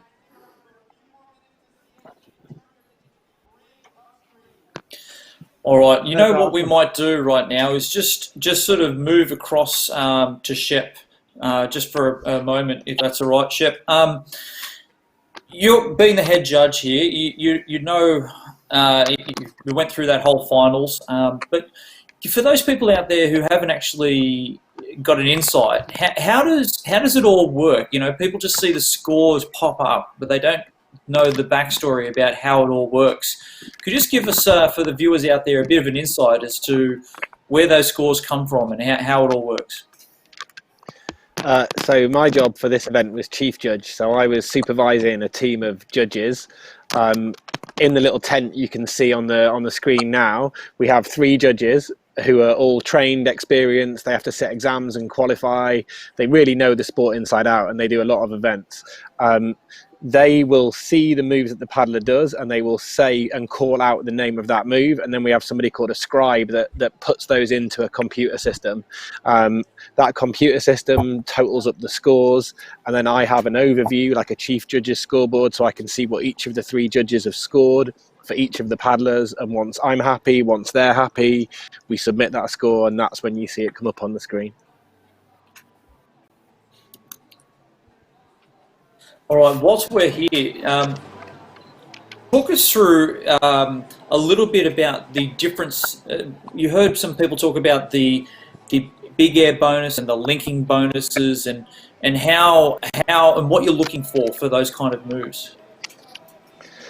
So in terms of some of the bonuses, like, you could see that Dane's strategy was to go really high and really big on some of his moves, and then when he was coming through on the moves that end almost like a front flip, you could see that he was deliberately keeping both paddle blades out of the water. He was holding his hands up in the air like this, out of the water, and that's because they get extra bonuses. If they go really high aerial, they get a bonus called a huge bonus, which adds points onto the basic move, and then if they land that move without using the paddle, that's called a clean bonus, and again that's extra points added to the basic score for that move. So you could see that Dane's game plan was to go really big on some of the moves and to try and get those bonuses. You could see that, for example, some of Kim's style was to go fast and fluid, no breaks between moves, and that was to get a bonus called a link bonus. If you link one move straight into another one with no break, a one fluid motion, then you will score a bonus called a link bonus, which adds points, on a small number of points onto both the 2 basic moves that you're linking together. And you could just see that different paddlers had different strategies to try and maximize these bonuses. And those 2 in particular, really went for it. Now, this is something we talk to the athletes about their preparation. We don't get an opportunity to really talk to the judges about, your preparation, the behind the scenes, what goes into creating an event like this. describe the lead up and what's involved before you can even put on a competition, and what happens throughout the whole competition. It's a very lengthy process for you guys, isn't it? Yeah, very much so. So probably, months before the event, we have to all sit some judges exams and we get assessed. Those people that make the grade as being good enough to judge at a World Championships, we choose from that list of judges, we choose the judges that we want. We had 9 judges. Everybody flew out a good solid week before the competition, used to it. So we saw all the paddlers training. We saw hours and hours of team training sessions leading up before the event even started, just so we could get a feel for how the moves were being performed at this particular spot. Once we got our eye in at the feature, we were totally ready to go for the competition. The same judges judged the same class. I had the same 3 judges judging the men's class all the way through, and they just really know exactly what they're looking for all the way through. I've got to say though that the build up to this was fairly calm, but the final, doing it at night time, you could hear the noise of the crowd.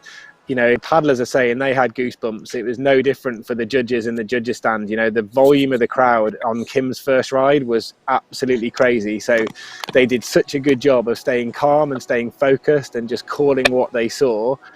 But by the time we got to the final, it was almost second nature for them. They've been doing it such a good job all the way through the competition that, that memory kicks in and they just called what they saw and did a really great job.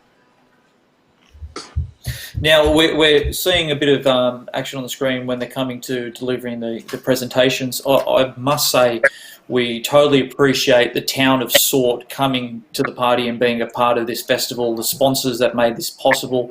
But seriously, the town mayor, the city council was just so special. They welcomed us all with open arms, and it was such a special unique World Championships to be a part of.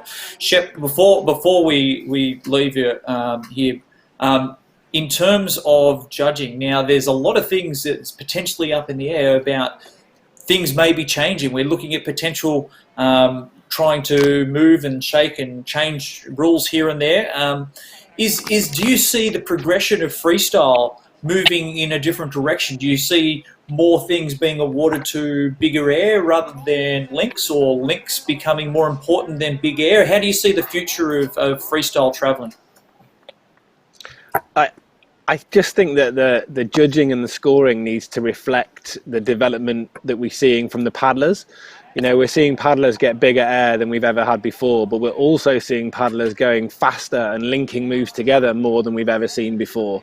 They're just getting better and better and better. And I think that the judging just needs to react and adapt so that, we can reward paddlers that go fast and paddlers that go really big.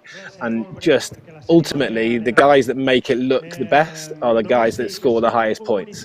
And I think that, in the last few years, we've gone a long way to doing that. And I think that the judging just needs to meet, the paddling community, and we need to judge what we see rather than the paddlers adapting to the rules. Yeah, that's awesome, Shep. Great answer. You got it. Sorry, Jess. I'm going to kind of ask that same question to the athletes here, or the finalists here. How do you guys, and we can kind of go one by one, or you guys want, where do you guys see going, and how do you see freestyle kind of developing into the future, whether it's just freestyle in general or within competition itself? And I guess, being that you're first on the list here, you can start us off. So what I think is that the ultimate freestyle paddler, what he or she will be able to do will be to bring those two styles that Shep was talking about together. So combining going really big, clean, huge, with going fast. I think that this is where things are going. And more as well, coming up with new combos. Like lately, we've seen a few people throwing triple combos. I think that David McClure was probably the first guy to land one of those in a competition. It was on last year's Dolle Fest. And then during the year, we started to see more people throwing this sort of tricks. We're talking about, I don't know, lunar into space, into a loop, for example. We've seen that becoming more popular. We've also seen, maxillas becoming popular recently. And then, obviously, on the realms of wave paddling, I think that the future is about, bigger waves, bigger tricks, adding more and more combos on the rotations you do, guys. And I think that Unique are a master of that as well as Dane. So you guys are the guys leading on these side of the things of the sport. So I think this is where we're going. What about you, Tom? What do you think? Anything different, the same? What's your opinion? Definitely like Kim, that I think like it's gonna be like Pringle when he did the lunar loops in like 2011, and now everyone does it. Because back in 2011, no one was doing lunar loops except Pringle, pretty much. And now we all do lunar loops. So maybe in like couple 5-6 years, we'll be doing triple combos. Like the top 10 will be doing triple combos, and then that definitely is gonna be scoring higher. Yeah. Yeah, and David, I'd love to hear your opinion too, being that the whole question really started with watching your style. You had been throwing a whole bunch of trophy moves and definitely some cool links throughout the whole competition. And I think you kind of said it a little bit that's what you were relying on earlier on in the quarterfinals and semifinal rounds, and maybe you didn't get them all that you were looking for in the final rounds. But as someone that's doing a lot of those kind of trophy moves and links and combos, you see kind of as we move here. I think we're getting to a completely linked ride. Like, it's going to be non-stop. Like, almost every move will be linked, and it'll be huge. And Nottingham might be a bit soon for that, but like with likes of Gav and Rob who live there and pretty much live in the feature, it's going to go, there'll be no time to stop at all. So it'll be interesting. But like at the juniors now who look at what we're doing, and like the moves we do now, which are hard, will be easy to them. So in 10 years' time, the hard moves they're doing, we won't have even thought of, I imagine. I totally agree. And Sebastien, what's your thought for moving into the future? It sounds like everybody's pretty in line with kind of where they think it's going, but around the scene for a long time, and obviously you've seen a lot of progression throughout the sport as well. So what do you see kind of happening as we move forward? And Tom, ça fait longtemps que tu es sur le... Ça fait longtemps que tu es sur le milieu du freestyle ou sur la compétition du freestyle, et qu'est-ce que tu penses de où est-ce que ça va aller, qu'est-ce qu'on va faire, enfin...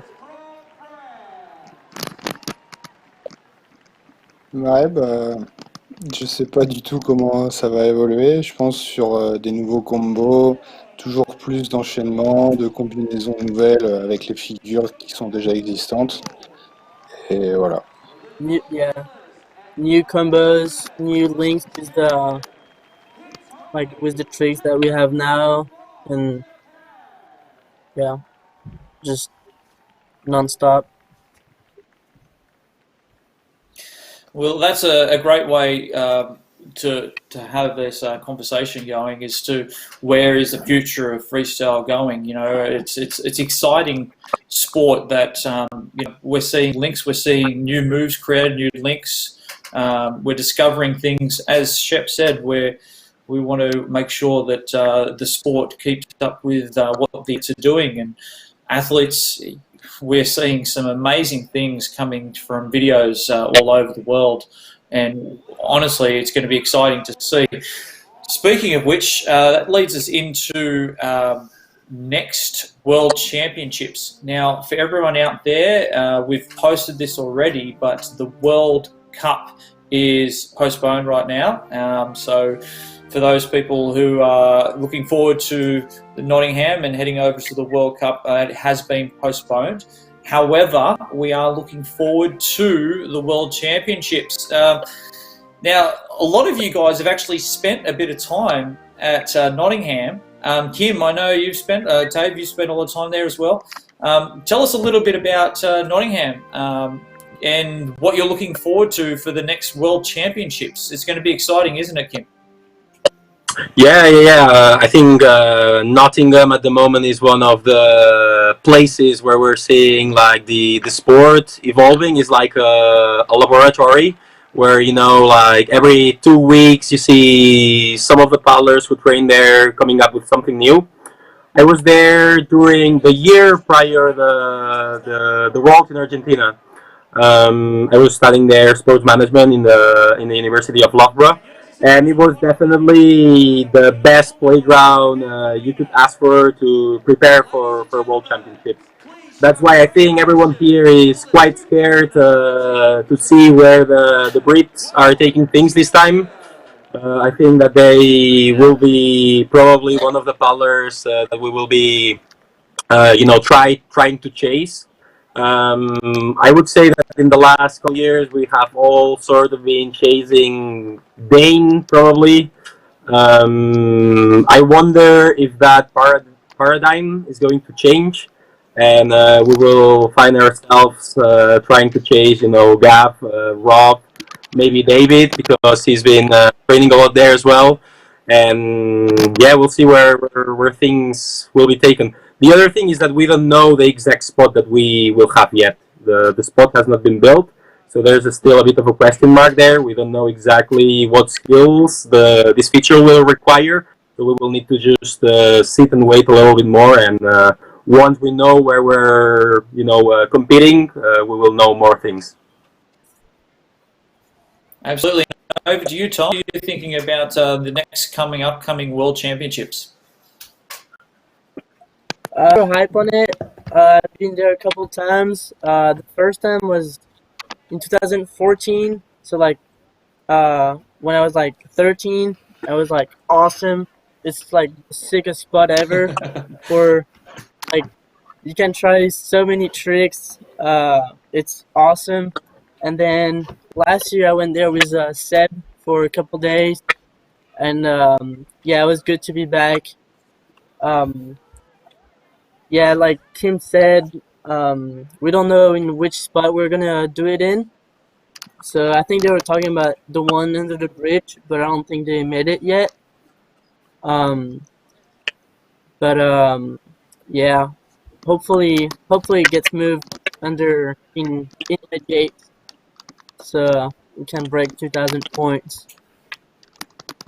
But we'll see. That'd be pretty cool. Yeah, that would be an amazing run to see. Yeah, to see a huge height. Dave, you spent a bit of time there. What are your thoughts on Nottingham? It's a bit terrifying. Like, I can see Dane, Kim, Tom, and Seb can turn up to any feature and win, but then like Gav and Rob, it's almost impossible to imagine them being beaten there, like, or anyone coming close. So it's going to be exciting. I hope it's not on top hole, because it's a bit boring. I think like twins, the second feature, or under the bridge will be really exciting if they get a good. But like Harry, Gav, Rob are killing it there. I think to do well there, you got to spend a bit of time just to keep up with the top five there, top five Brits. Yeah, I would say to Tom, be careful what you wish, because not that top feature. I think. I think the locals will have a lot of advantage if the competition is there. So I'm not sure. What I would prefer. It's true that it's easy, but it's easy for everyone. So I don't know. We'll see. And Tom, could you ask Sebastien for us what his thoughts are about the upcoming World Championships? Qu'est-ce que tu penses des prochains mondiaux? Eh ben, je pense que ça va être un rouleau qui va être facile pour tout le monde et que ça va être la guerre pour passer dans le top 10 et dans le top 5. They say it was going to be a easy hole, and that it's going to be the war to get into top 10.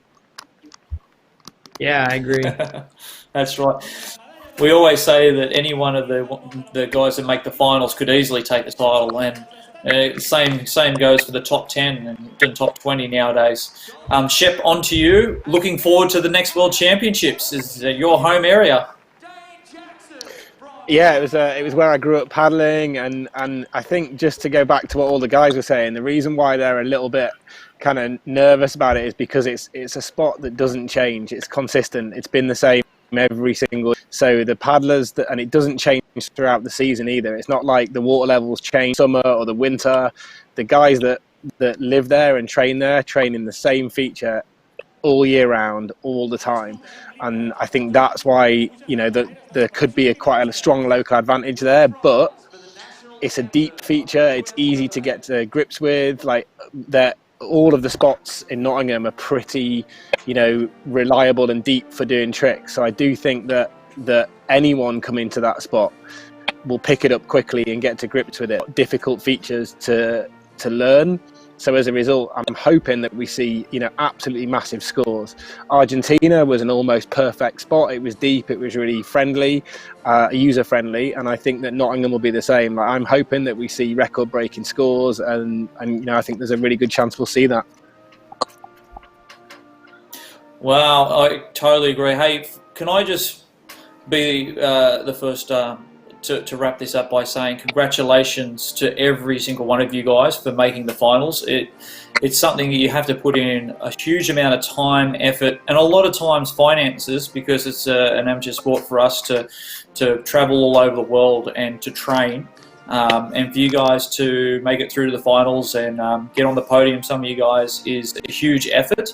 And well done, and congratulations to all you guys for sure for being a part of the World Championships last year. It is a huge feat, and not many people get an opportunity to actually talk and find out the backstory. And it takes years and years of dedication to get to where you guys are, and congratulations for what you guys have achieved. So well done. Thank you, Jess. All right, with that being said, well done, guys. We're going to wrap this up, and thank everyone for being a part of this event.